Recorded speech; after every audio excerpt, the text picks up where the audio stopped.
प्रभु यीशु के सामर्थ्यवान नाम पर और एक बार अभिवादन करता हूं। जय यीशु, हालेलुया। 24वां दिन है आज, 7वें जून महीने के 24वां दिन संत योहन बपतिस्ता के जन्मदिन भी है। इस दिन की शुभकामनाएं और आशीर्वाद आप सभी लोगों को अदा करता हूं और प्रार्थना करता हूं योहन बपतिस्ता की विशेष मध्यस्थता द्वारा प्रभु यीशु की कृपा और आशीर्वाद और प्रभु यीशु के वचनों को दूसरों तक पहुंचाने के लिए उत्साह, और जो वचन हम पढ़ रहे हैं उन वचनों के द्वारा प्रभु के लिए हमारे जीवन में रास्ता तैयार करने की कृपा हम सभी लोगों को मिले। आमीन, हालेलुया। आज हमें 4 अध्याय पढ़ने के लिए दिया था, उत्पत्ति के 47 और 48 और अय्यूब के 24 और मत्ती के 24वां अध्याय। आप में कुछ लोग हमारे साथ बराबर इस सफर में आगे बढ़ते जा रहे हैं। जो लोग पीछे भटक रहे हैं या छोड़कर जा रहे हैं, उनको भी हम प्रभु के पास रखते हुए दया मांगते हैं कि जीवन के सबसे बड़े एक फैसला आपने जो ली थी इस साल में, विशेषकर सबसे ज्यादा आशीर्वाद की हमें जरूरत है। ये साल आने वाले दिनों में आपको पता चलेगा। संकट की घड़ी में आगे बढ़ने के लिए वचन कितना हमारा साथ देगा। इसलिए एक बड़ा फैसला है हमने जो लिया, इसको पूरा करने के लिए आपको कृपा भी मिले, क्योंकि शत्रु बहुत ज्यादा तकलीफ देगा और आपको गिरा देगा। क्योंकि वचन साथ है, शैतान के कार्य, शत्रु के कार्य हम पर नहीं चलेगा। प्रभु हमारे साथ साथ चल रहे हैं जब हम वचन पढ़कर जाते हैं। हालेलुया। हम देखते हैं इस उत्पत्ति के ये 2 अध्याय में, इसके पहले हम देखते हैं 70 लोग कनान देश से मिस्र देश में पहुंच गया, याकूब के बच्चे और उनके परिवार। अगले 430 साल ये लोग मिस्र देश में रहेंगे। प्रभु किस तरह अपने लोगों का देखभाल कर रहे हैं, विपत्ति के समय में साथ दे रहे हैं, ये सारी बातें हम देख रहे हैं। प्रभु के राह, प्रभु का रास्ता, प्रभु के कार्य करने की तरीका बहुत ही अजूबा है, हमारे सोच के परे। जितना ज्यादा हम उसके विषय में सुनते हैं उतना हमारा विश्वास बढ़ते हैं। वो विश्वास पे प्रभु का कार्य हम पर सार्थक होते हैं। इसलिए आइए और कुछ बातें हम समझेंगे प्रभु के बारे में। हालेलुया। उत्पत्ति के इस 48वां अध्याय के 11वें वचन से हम शुरू करते हैं। इज़राइल ने यूसुफ से कहा, कौन है इज़राइल? याकूब। याकूब ने यूसुफ से कहा, अपने बेटे से कहा, मुझे आशा नहीं थी कि मैं तुम्हें फिर देख पाऊंगा, परंतु ईश्वर की कृपा से मैं तुम्हारे बाल बच्चों को भी देख रहा हूं। हालेलुया। कितनी सुंदर बात है इस वचन को जानने से, कितना ताकत हमको मिलते हैं। याकूब बोलता है, मुझे कभी उम्मीद नहीं थी मैं आपको देख पाऊंगा, किंतु प्रभु ने मुझे ना केवल आपको, आपके बच्चों को भी देखने की कृपा दी है। दावा करो इस वचन को आज। ऐसा कई चीजें जो आपने कभी सोचा नहीं था आपके लिए होगा। काफी चीजें हैं जिसके विषय में आप सोचता है ये तो कभी होने वाला नहीं है मेरे जीवन में। किसी के बारे में आप सोचता होगा वो तो कभी सुधरेगा नहीं, मेरे पति, शायद पत्नी, या आपके संतान, या माता पिता, या भाई बहन, किसी के बारे में बहुत दुख है आपको। आप सोचते हैं कि ये कभी नहीं सुधरेगा, ऐसा कभी संभव नहीं होगा, शायद हम इनको अच्छा खासा देख पावे। शायद कुछ बीमारी के बारे में, या शायद कुछ बुरी आदत है आपके जीवन में जिसके चलते आप निराश हो गया होगा, आपकी उम्मीद खो दिया होगा आपने। सोचता है अभी कभी होगा ही नहीं है। लेकिन इस वचन को दावा कीजिए, ऐसा कार्य प्रभु आपके जीवन में करेगा जिसके लिए आप कभी सोचा नहीं था, आपको कभी उम्मीद ही नहीं थी, उससे ज्यादा आपकी उम्मीद के परे, आपके सोच के परे कार्य प्रभु हमारे लिए करने वाले हैं। जहां पे आपको सबसे ज्यादा दुख था, जीवन की कुछ घटनाएं जो आपको बहुत तकलीफ देते थे, उन घटनाओं को प्रभु आपके लिए आशीर्वाद के कारण में बदल देगा। प्रभु आपके जीवन के हर एक घटनाओं को इस्तेमाल करेगा और उस पे अपनी महिमा को प्रकट करेगा। विश्वास कीजिए और ईश्वर की महिमा को देखिए। विश्वास करने वालों के लिए कुछ भी असंभव नहीं है। प्रभु के लिए सब कुछ संभव है और विश्वास करने वालों के लिए भी बाइबल कहता है, यदि तुम विश्वास करोगे प्रभु की महिमा देखोगे। हालेलुया। इस अध्याय में और कुछ विशेष संदेश प्रभु हमको देना चाहते हैं। पहली बात, यूसुफ के दोनों बच्चों को याकूब अपनाते हैं और कहते हैं, ये दोनों बच्चा तुम्हारा जो मिस्र देश में पैदा हुआ है अब मेरे संतान है, विरासत में वे भी भागी होंगे, मैं उनको विशेष आशीर्वाद देता हूं। देखिए, ये दोनों संतान मिस्र की एक स्त्री से पैदा हुए हैं। मतलब इनकी माँ यानी यूसुफ की पत्नी, ये बच्चों की माँ, वह मिस्र देश की थी, यानी प्रभु को नहीं जानने वाली थी, मूर्ति पूजा करने वाले परिवार की थी। उसके बावजूद उनके बच्चों को आशीर्वाद मिल रहे हैं और इस्राएलियों के 12 ट्राइब जो है उसमें वे भी भागी बन रहे हैं। आगे हम पढ़ेंगे इनके विषय में। और दूसरी बात, याकूब का आशीर्वाद याकूब के संतानों को मिलते हैं, उनके द्वारा उनके संतानों में जाते हैं। उसके लिए ये दो बच्चे हैं मनासे और इफ्राइम, ये दोनों को आशीर्वाद पाने के लिए काफी इंतजार करना पड़ता, क्योंकि याकूब का आशीर्वाद यूसुफ को मिलते हैं और यूसुफ जाके बुढ़ापे में अपने बच्चों को आतिरकी आशीर्वाद देता था। मतलब ये दोनों को आशीर्वाद पाने के लिए काफी साल अभी इंतजार करने का था, लेकिन उसके पहले अब वो आशीर्वाद इनके ऊपर आ रहे हैं। हकदार नहीं थे, अचानक मिल गया। प्रभु क्या संदेश देना चाहते हैं? देखिए, प्रभु का कार्य करने की तरीका हमारे सोच के अनुसार नहीं है। किसी भी तरीके से प्रभु कार्य कर सकते हैं। अपनी इच्छा के अनुरूप प्रभु दूसरों पर, लोगों पर दया बरसा सकता है। और इसके पीछे कारण क्या होगा? और इनकी व्याख्या करने वाले लोग बताते हैं, एक कारण राहेल है। आप जानते हैं यूसुफ की माँ, जिनकी मृत्यु बैतलहम करके जगह में हुई थी। उस समय उस जगह का नाम एफ्रात था। बाद में हम उसको बैतलहम कहते हैं। वचन में हम इसी अध्याय में 7वां वचन में हम याकूब को इसके विषय में याद करते हुए पाते हैं। ओ स्त्री, उनकी पवित्रता, उनकी प्रार्थना, उसका असर और आशीर्वाद स्वरूप अपने बेटे के बच्चों के लिए पहुंचा दिया है करके एक व्याख्या है। दूसरी बात यूसुफ है। यूसुफ के सहन, परेशानियों के बीच में वो किस तरह प्यार से झेला, क्रूस प्यार से उठाया, दुख को प्यार से झेल लिया। इसलिए उनके परिवार पे, उनके संतानों पे आशीर्वाद आ रहे हैं और विपत्ति उनको नहीं छू रहे हैं।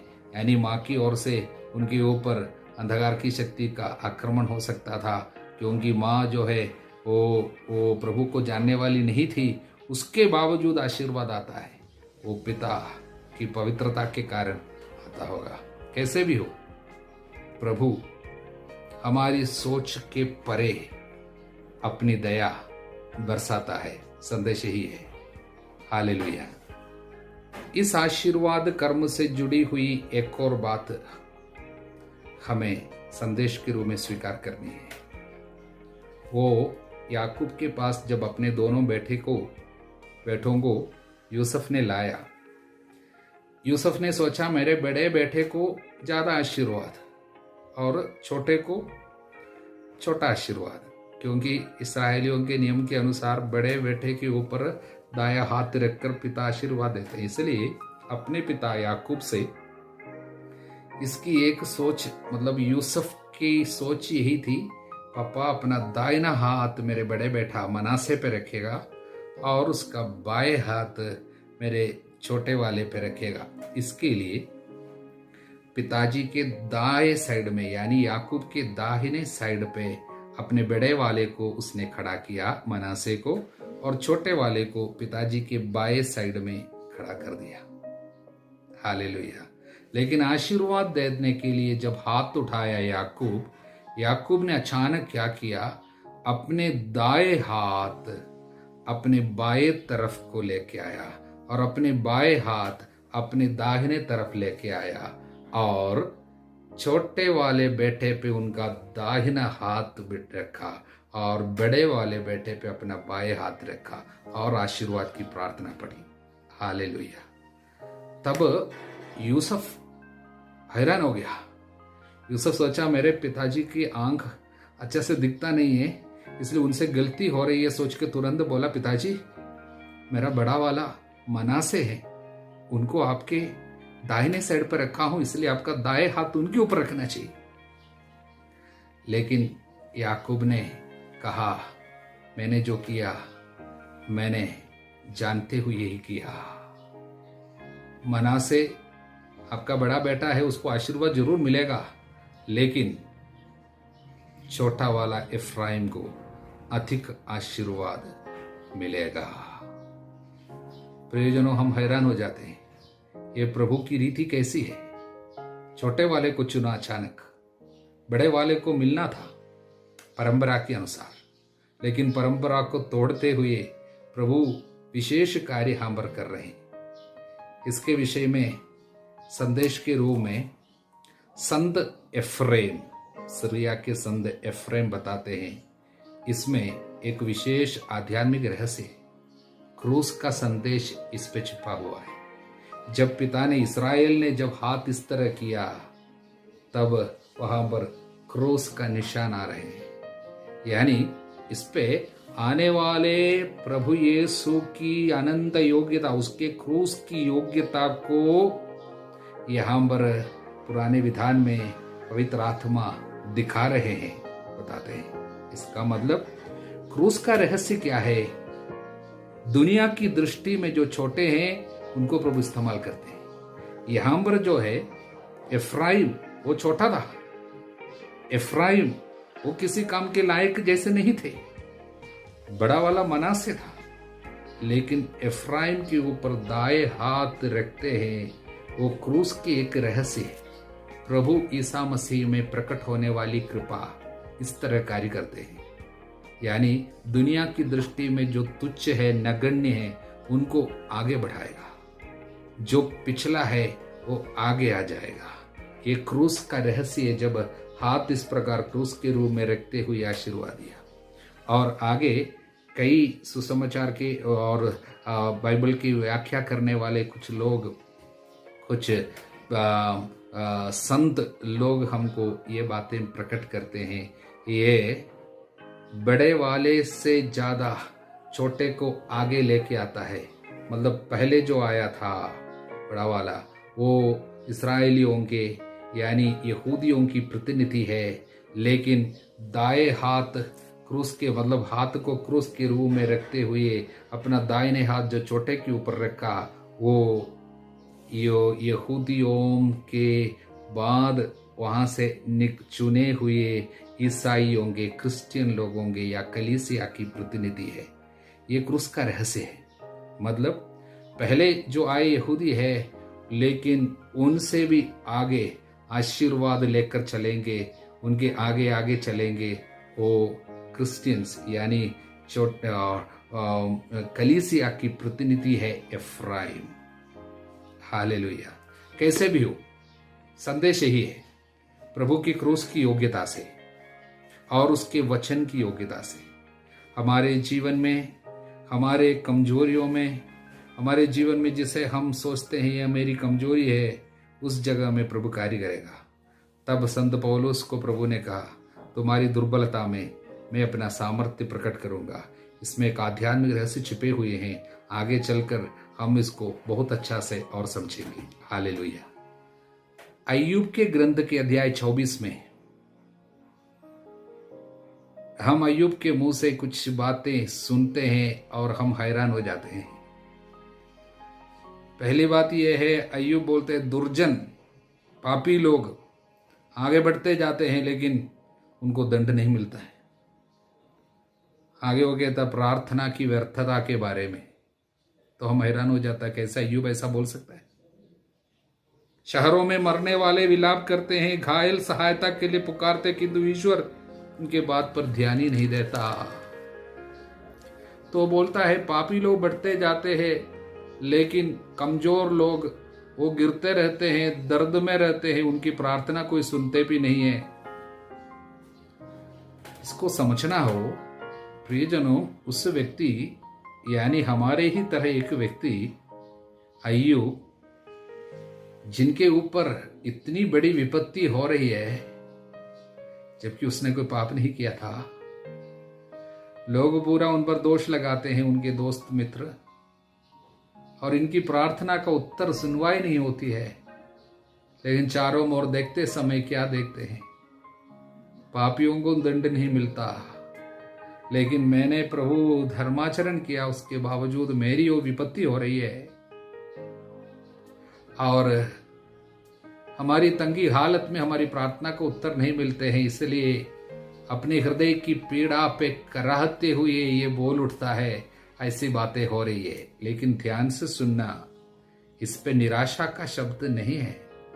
कभी वो ईश्वर को नहीं ठुकराता है।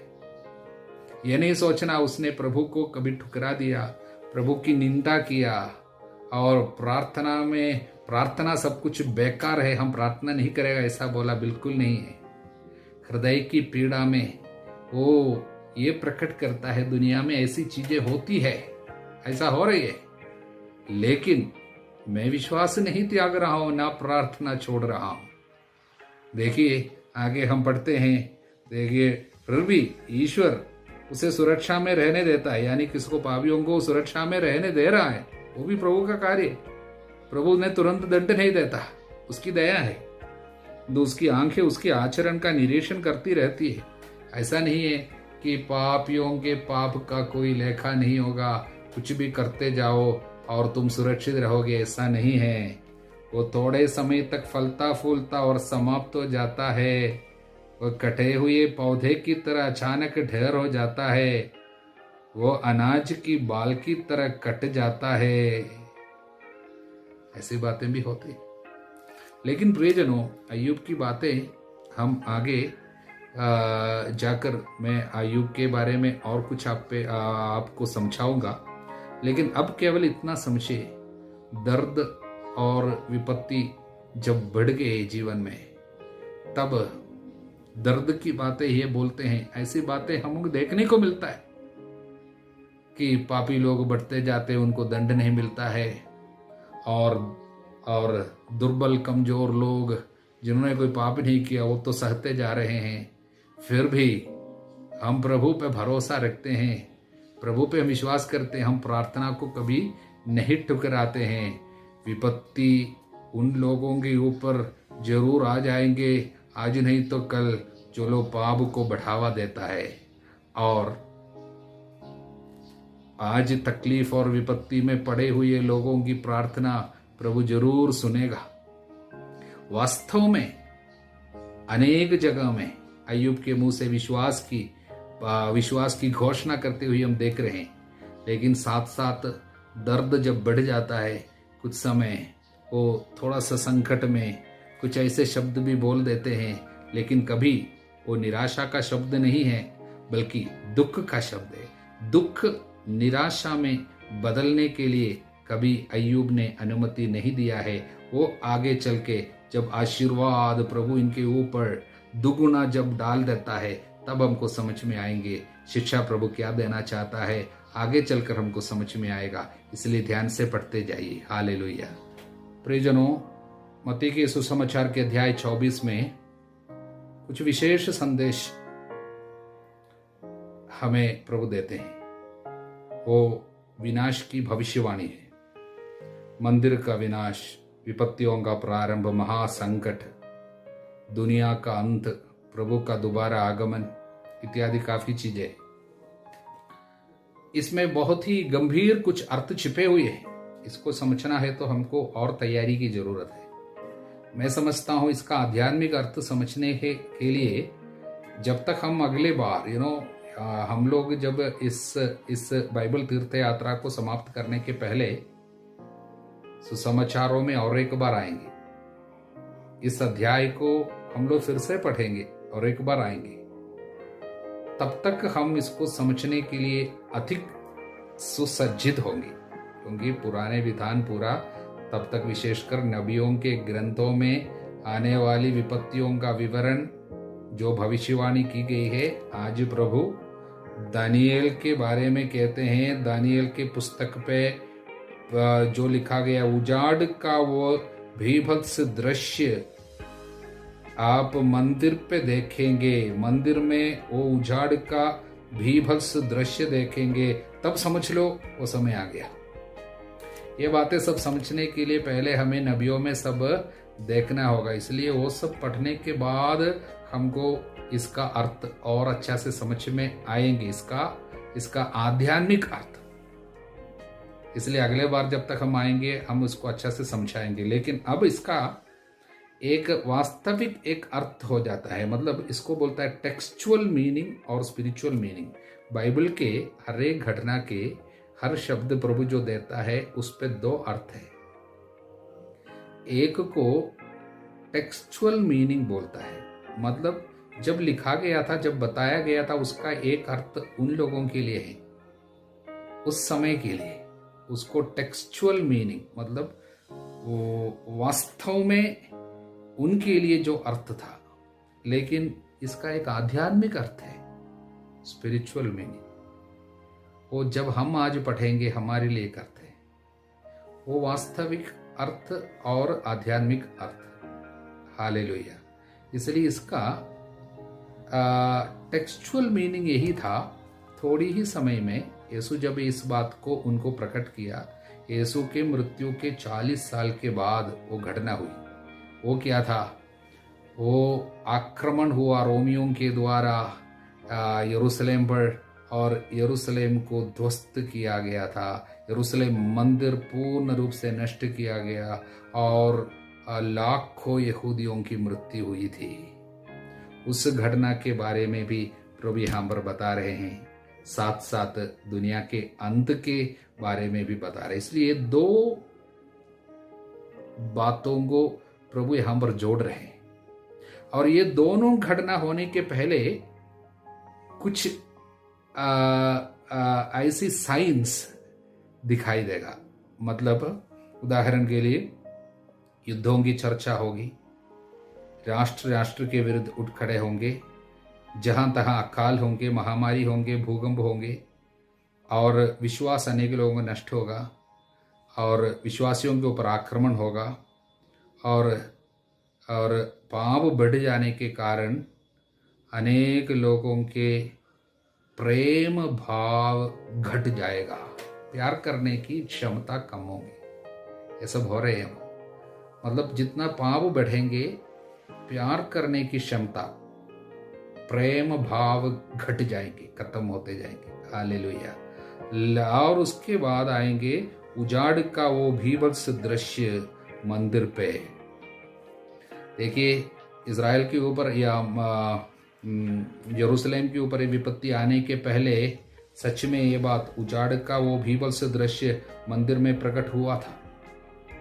उसके विषय में कुछ लोग बोलते हैं वो सीसर जो है, कैसर जो है, उनकी प्रतिमा को, उनके रूप को मंदिर में पिलातुस ने रखवाया था।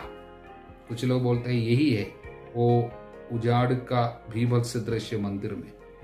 दूसरे कुछ लोग बोलते हैं यहूदियों के बीच में एक ऐसे ग्रुप थे जिनको जिनको हम लोग ज़ीलट कहते हैं, ज़ीलट मतलब उन लोग कुछ उग्रवादी लोग थे, कट्टरपंथी लोग। उन लोग हथियार वगैरह लेते थे और शत्रुओं के विरुद्ध में युद्ध करने के लिए इन लोग दूसरों को उकसाते थे।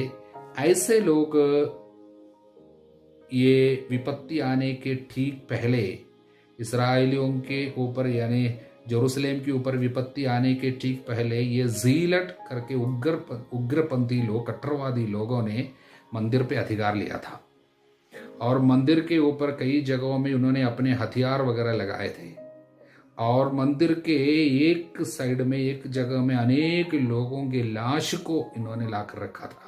मतलब कई लोगों की मृत्यु इन्होंने किया और शत्रुओं को उन्होंने मार डाले थे, उनके लाश को मंदिर पे लाए थे। और इसलिए कई व्याख्याकार लोग हमको बताते हैं यही है वो संदेश जो भीभल सदृश मंदिर पे दिखाई दिया था। तो ये आने से समझ लो विपत्ति आ गया। इस बात जब हुई है तुरंत अनेक ईसाई लोगों ने उस जगह को छोड़कर, जेरूसलेम को छोड़कर, बाहर यूदा को छोड़कर पल्ला करके दूसरे एक नगर में भाग कर निकले थे। उन लोग सब बच गए। बाकी जितने लोग जेरूसलेम में रह गए हैं वो ये सभी लोगों की मृत्यु हुई थी। देखिए ये उस समय जो विपत्ति आ रही थी उनके ऊपर उसका संदेश है, लेकिन इसके साथ साथ आध्यात्मिक संदेश यही है, आने वाले दिनों में दुनिया के अंत से जुड़ी हुई कुछ संदेश है।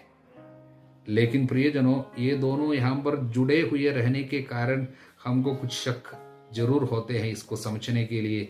लेकिन जब हम बाइबल के अन्य पाठों को समझते समझते अंत में जब आएंगे, फिर से हम मत्ती का सुसमाचार पढ़ेंगे, तब हमको इस बात को पूर्ण रूप से समझ में आएंगे। तब तक हमको और अधिक समझने के लिए हमारे बुद्धि को प्रभु और हमारे हृदय को सब प्रभु तैयार करेंगे अन्य वचनों के द्वारा। तब तक प्रियजनों, छोड़ना नहीं है। बाइबल के पाठ जो आपने करने की फैसला लिया, जीवन की एक सबसे महत्वपूर्ण फैसला है। इसको आप पूरा करेंगे, इसमें आप जारी रहेंगे और अंत तक रहेंगे, आपकी जीवन बदलेगा और आप समझेंगे मैंने जीवन का सबसे अच्छा फैसला लिया था ये वचन पढ़ते हुए। ऐसा कार्य हमारे जीवन में प्रकट होने जा रहे हैं। प्रभु यीशु के सामर्थ्य व नाम पर मैं आपको आशीर्वाद देता हूँ, जिससे आप सुसमाचार के इस कार्य को आप बीच में न छोड़ें। हमारे प्रभु यीशु मसीह कृपा, ईश्वर का प्रेम, पवित्र आत्मा का साहचर्य आप सभी लोगों के साथ बनी रहे, अब सदा सर्वदा अनंत काल तक। आमीन। जय यीशु।